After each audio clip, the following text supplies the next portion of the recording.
ridiculous. I know. That is ridiculous. It's such good wine. And Sandra had put a corned beef in the crock pot.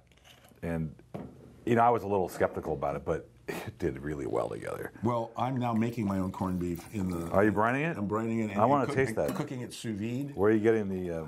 The meat? Well, yeah. I'm getting the meat from Huntington Market. Prime brisket. It is like on another planet. I used to love making fun of brisket. I used to poo-poo it all the time. And now I'm going, I can't do that anymore because it's so good when you get a really good piece of meat. You got to brine it properly.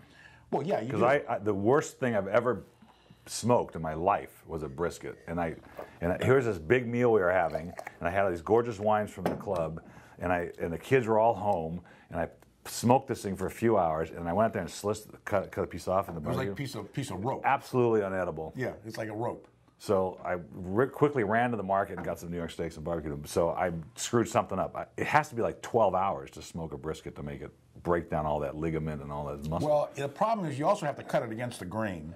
And well, no, the flavoring was bad. Oh, well, that's a different story then. You know, this is unbelievable. Santa Lucia Chardonnay from Jack Hammer.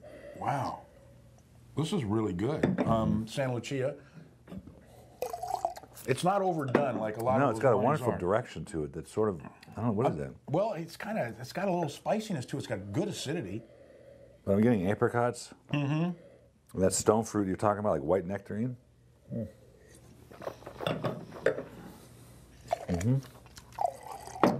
Mm-hmm. Wow.